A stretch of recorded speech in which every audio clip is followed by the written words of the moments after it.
नमस्कार दोस्तों, स्वागत है आप सभी लोगों का। आज की 30 सितंबर की दी हिंदू को एनालिसिस करते हैं और सारी खबरों को खूब अच्छे से देखते हैं। देखिए, ये डेली क्लास सुबह 6 बजे लाइव होती है और आप 20 मिनट में पूरा दी हिंदू बहुत अच्छे से देख सकते हैं। और इसके जो PDF होता है, 2 पेज का हैंड रिटन नोट्स होता है, वो आपको टेलीग्राम चैनल पे मिल जाएगा, जिसकी लिंक वीडियो के डिस्क्रिप्शन में मिल जाएगी। ओके, पहली खबर है एस्ट्रोसैट से। देखिए, इसमें करंट क्या है फिर स्टैटिक क्या है, दोनों देखते हैं। एस्ट्रोसैट, ठीक है, इसे वर्ष 2015 में लॉन्च किया गया था। 2015 में लॉन्च किया गया था। इसकी जो उम्र थी काम करने की वो 5 वर्ष थी, लेकिन 10 वर्ष से भी ज़्यादा हो चुके हैं और ये अभी भी काम कर रहा है। इस वजह से ये चर्चे में है एस्ट्रोसैट। ओके, इतना करंट है। अब क्या है, सारा स्टैटिक है, देख लेते हैं। यह भारत की पहली डेडिकेटेड स्पेस एस्ट्रोनॉमी ऑब्जर्वेटरी थी। भारत की पहली डेडिकेटेड स्पेस एस्ट्रोनॉमी ऑब्जर्वेटरी थी, जिसको एक सैटेलाइट के टाइप का था।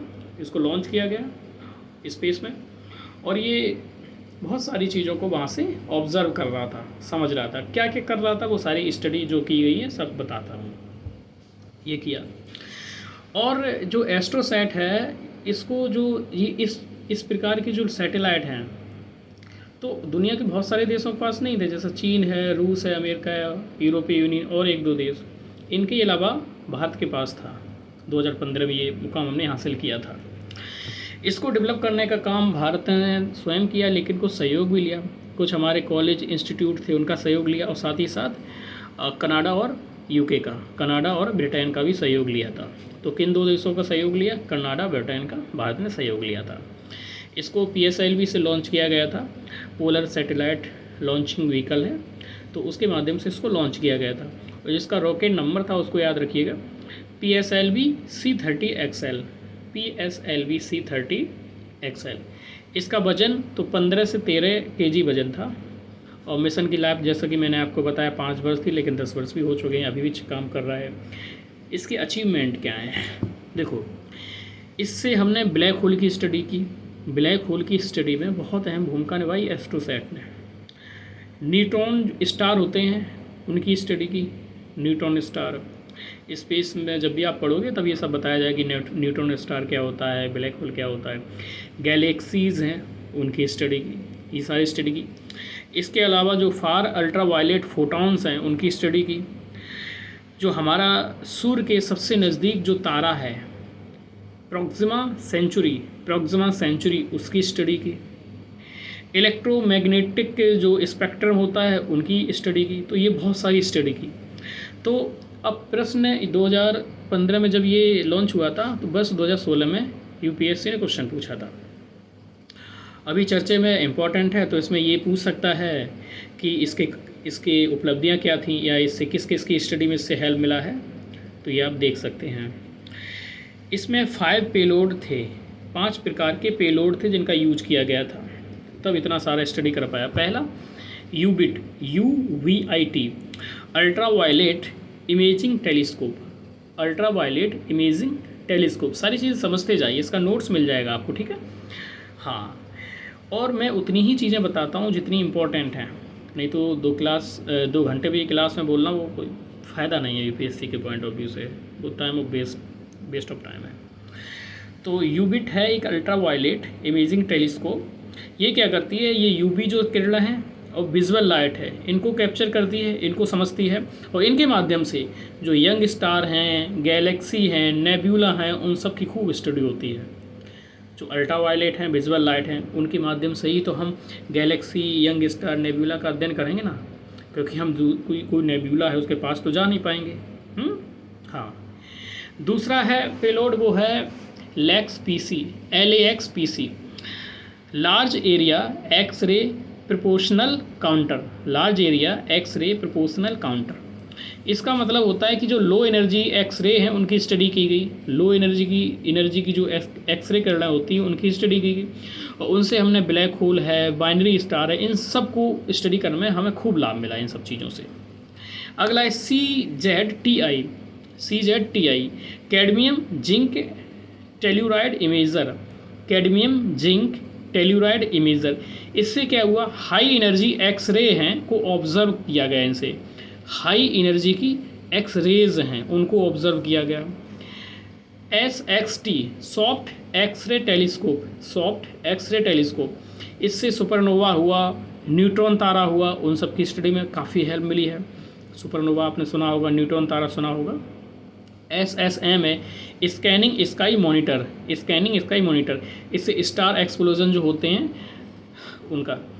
देखिए ब्रह्मांड एक इतनी बड़ी चीज़ है, यूनिवर्स इतनी बड़ी चीज़ है कि उसमें पृथ्वी जैसे ग्रह का ख़त्म हो जाना, सूरज जैसे स्टार का समाप्त हो जाना, इवन पूरी की पूरी गैलेक्सी भी ख़त्म हो जाना, ये वैसे ही है जैसे कि हमारे आसपास कोई मच्छर मर जाता है। तो ब्रह्मांड के लिए एक गैलेक्सी ख़त्म हो जाना बस इतना है उसके लिए कि मच्छर मर गया एक।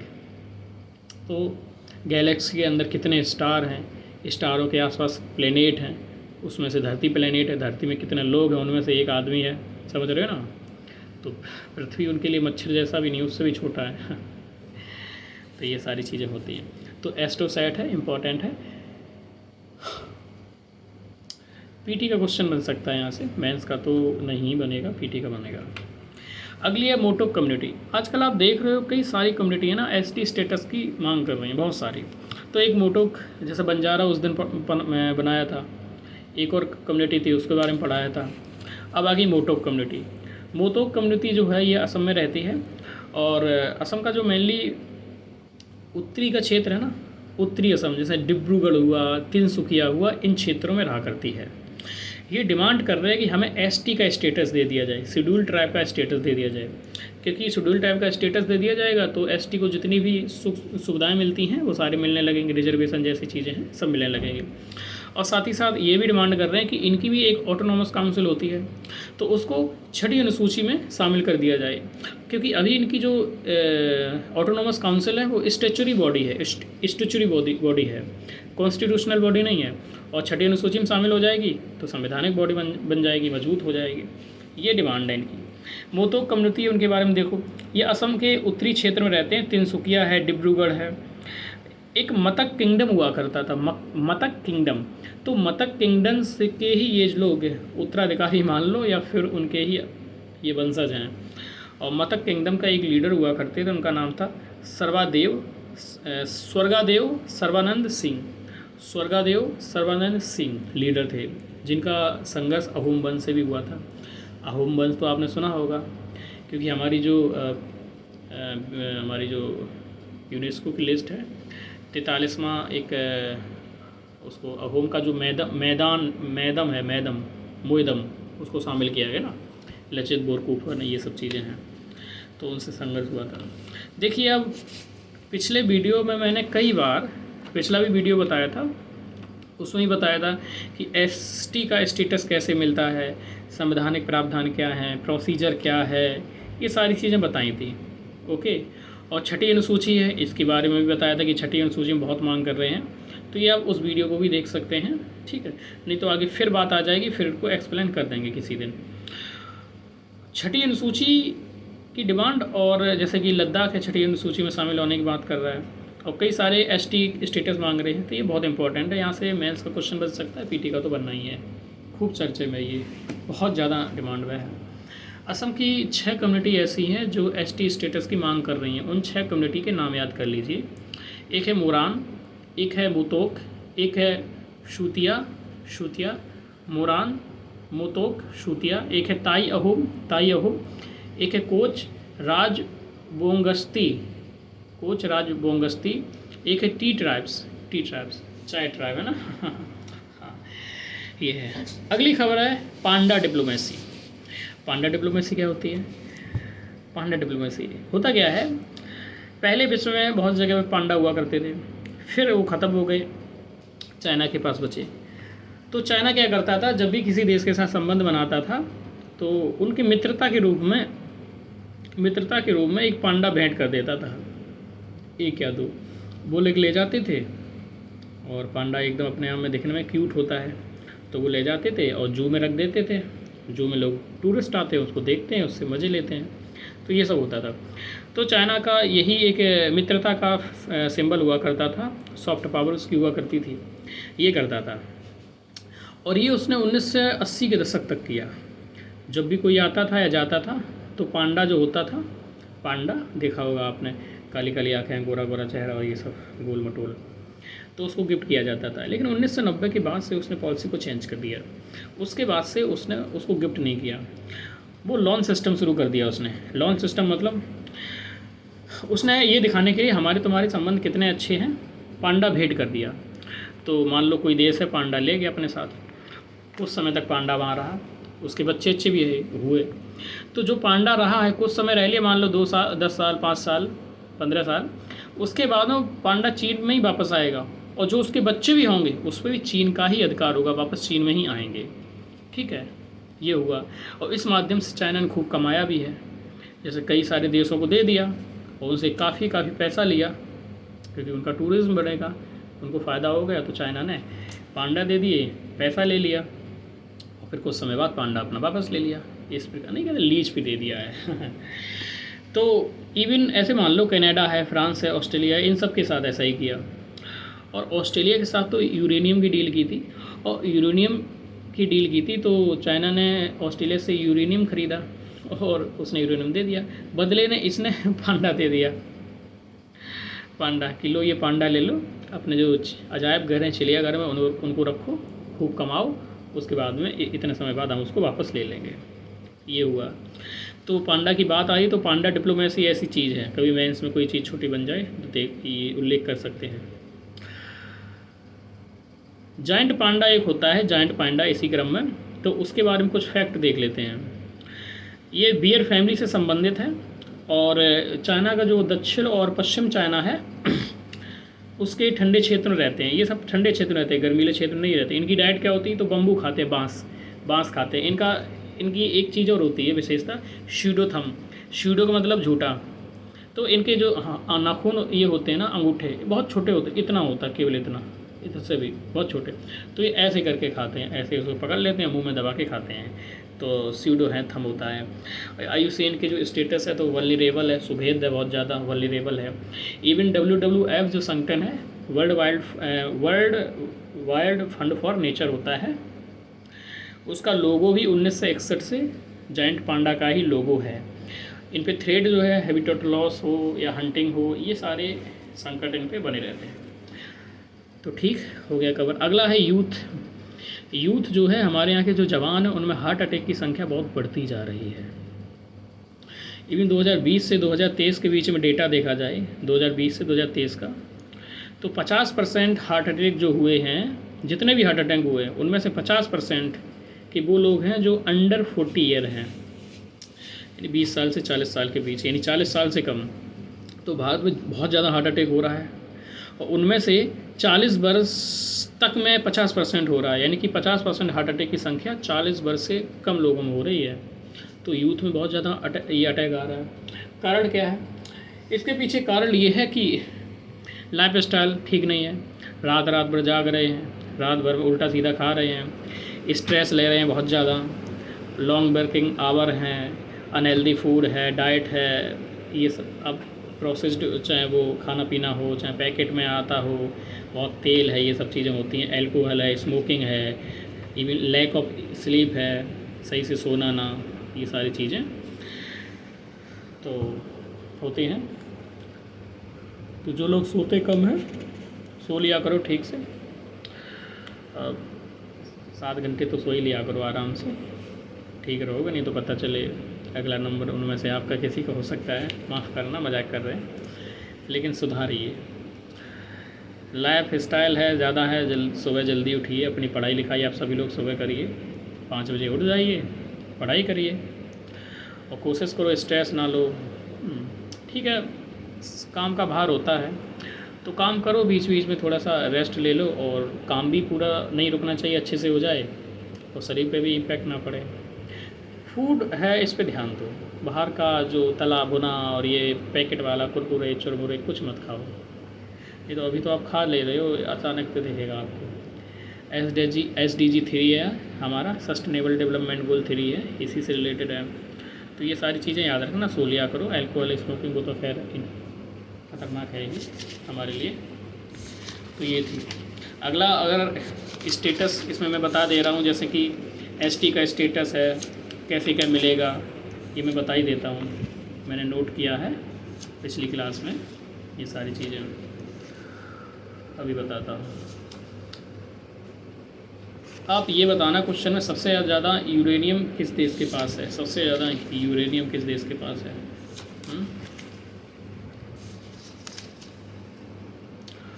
अभी मंथली और करंट आपकी कराया करेंगे, जिससे कि आपकी करंट के स्तर पे कोई समस्या ना हो, सारी चीज़ें पूरी होती रहे अच्छे से पूरी मैगजीन को।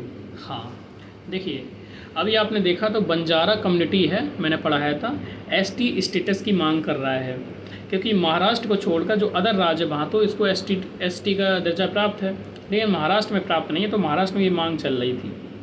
ठीक, अब प्रोसेस क्या होती है, सबसे पहले किसी भी ट्राइब को, किसी भी जनजाति को एसटी का दर्जा देना है तो कैसे करना होगा। सबसे पहले वहाँ की स्टेट गवर्नमेंट होती है, स्टेट गवर्नमेंट उनको आइडेंटिफाई करती है, देखती है कहाँ कहाँ इनकी जनसंख्या ज़्यादा है, डेटा क्या है, कि ये सच में एसटी हैं या गरीब हैं, ये सब चीज़ें हैं कि कैसे क्या है देखा जाता है। फिर उनकी एक लिस्ट बनाती है, और जनजातीय कार्य मंत्रालय होता है, मिनिस्ट्री ऑफ ट्राइबल अफेयर्स होती है सेंट्रल की, उसको भेज देती है, वो उसको देखती है, वो आरजीआई के पास भेज देती है, registrar general of India, registrar general of India, वो उस डेटा का खूब शोध करता है, अन्वेषण करता है, सारी बारीकियों से उसको देखता है।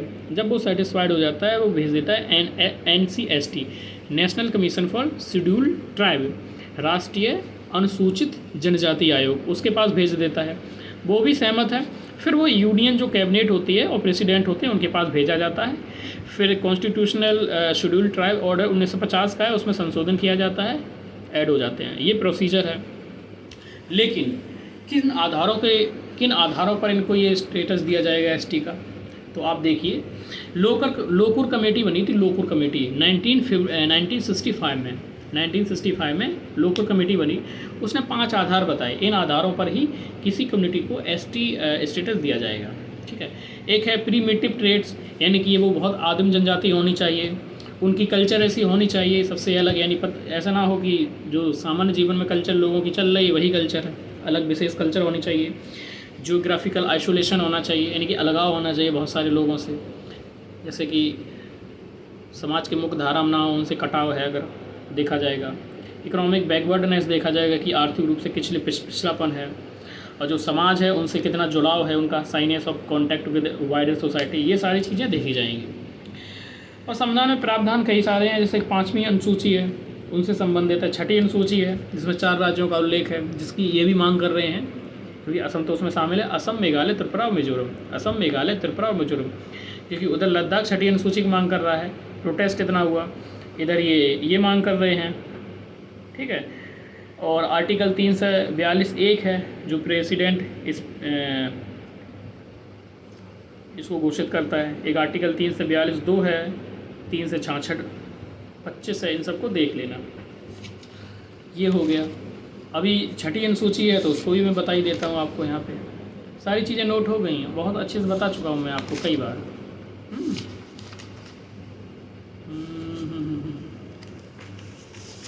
6ठी अनुसूची,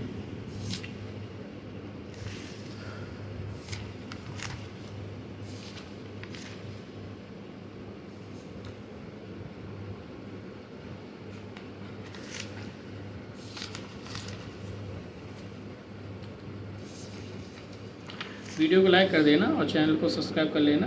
हाँ, ये आ गया, ये देखिए 6ठी अनुसूची क्या कह रही है, जैसे कि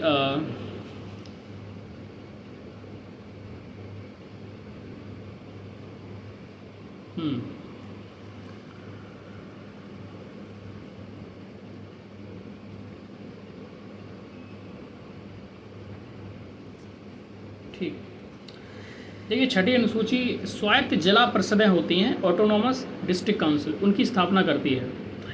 जो राज्य है 6ठी अनुसूची में शामिल हो जाता है, फिर वहाँ पे स्वायत्त जिला परिषदें, ऑटोनोमस डिस्ट्रिक्ट काउंसिल स्थापित करने का अधिकार मिल जाता है। तो ये 4 राज्य हैं इस अनुसूची में शामिल 6ठी में, असम, मेघालय, त्रिपुरा और मिजोरम। कुछ फैक्ट हैं उनको देख के फिर हम कॉन्सेप्ट देख लेते हैं। आर्टिकल 244(a) जो ADC होती है, ऑटोनॉमस डिस्ट्रिक्ट काउंसिल उसकी स्थापना का प्रावधान करता है आर्टिकल 244A। 244B इनकी पावर की शक्तियों की बात करता है, इनके कार्य की बात करता है, इनके संरचना है, कंपोजिशन है, कैसा होगा। 244C इनकी एडमिनिस्ट्रेटिव, जुडिशियल और फाइनेंशियल पावर की बात करता है। और एक कमेटी थी बारदोलोई कमेटी, बारदोलोई समिति, उसकी सलाह पर संविधान में छठी अनुसूची को शामिल किया गया था, जो इनके मेनली कल्चर है, इनके अधिकार हैं, उनको प्रोटेक्ट करने के लिए बनाई गई थी। ठीक, हाँ, अब इनके देख लो अधिकार क्या होते हैं, शक्तियाँ क्या होती हैं, क्योंकि छठी अनुसूची खूब चर्चे में है, इससे मेंस का क्वेश्चन पक्का बन जाएगा और पीटी में आ भी चुका है। एडीसी ऑटोनॉमस डिस्ट्रिक्ट काउंसिल के अधिकार हो सकते हैं। इनके पास लेजिस्लेटिव पावर होती है, विधायी शक्तियाँ होती हैं, इनकी कानून बना सकती हैं। ये अपने कानून जिन क्षेत्रों को मिलाकर ऑटोनॉमस डिस्ट्रिक्ट काउंसिल बनाई जाती है, जितना भी डिस्ट्रिक्ट को मिला करके, उन डिस्ट्रिक्ट पर, उस क्षेत्र में इनका अधिकार होता है, कानून बना सकते हैं। कौन कौन? ज़मीन के लिए कानून बना सकते हैं, वहाँ के जल के लिए, जल, जंगल, ज़मीन, जन, इनकी जल, जंगल और ज़मीन है ना।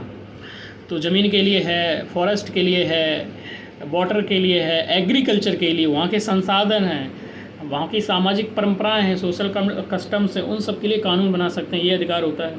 इनके पास एग्जीक्यूटिव पावर्स होती हैं, ठीक है, कार्यपालिका की शक्तियाँ भी होती हैं कि जितनी भी भारत सरकार गवर्नमेंट स्कीम ला रही है ये वहाँ पे लागू करवाते हैं, ठीक है, वेलफेयर स्कीम है, विकास कार्यक्रम भी लागू करते हैं।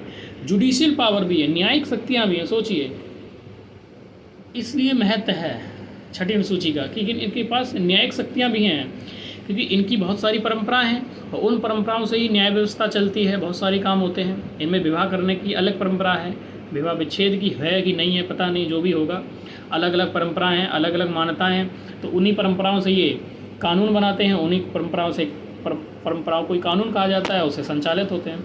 तो न्यायिक शक्तियाँ हैं, तो कस्टमरी जो लॉज हैं के लिए सोशल यानी कि लोकल कोड भी स्थापित कर सकते हैं। इनके अपने कोड भी छोटे छोटे होते हैं, जिनकी इनकी परंपराएं ही वहाँ पे कानून का काम करते हैं और उन्हीं परंपराओं के माध्यम से विवादों को सुलझाया जाता है। फाइनेंशियल पावर होती है, टैक्स को कलेक्ट करते हैं, उसको प्रबंधन करते हैं, मैनेजमेंट करते हैं, यानी कि राजस्व को इकट्ठा किया, उससे काम किया, वेलफेयर किया, ये सारा काम करते हैं।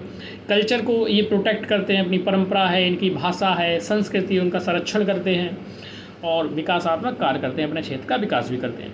तो ये सारे काम करने का काम छठी अनुसूची के तहत ही हो पाता है ऑटोनॉमस डिस्ट्रिक्ट काउंसिल। तो ये आप देख लीजिए, क्योंकि अभी हाल ही में जो बोडोलैंड बोडोलैंड टेरिटोरियल काउंसिल है, ये चर्चे में रही थी, क्योंकि ये भी ऑटोनॉमस है ना, जो कि असम में ही है। असम के 4 ज़िले हैं, कोकराझार, चिरांग, बाक्सा और उदालगुरी, इनको मिला के बनाया गया है ये सारी चीज़ें। ठीक है, वीडियो को लाइक कर देना, चैनल को सब्सक्राइब कर लेना और क्वेश्चन जो मैंने अभी आपसे पूछा था उसका जवाब देना। और एक और जवाब देना, जो हिल्सा मछली है वो भारत किस देश से आयात करता है मेनली, हिल्सा मछली बताना।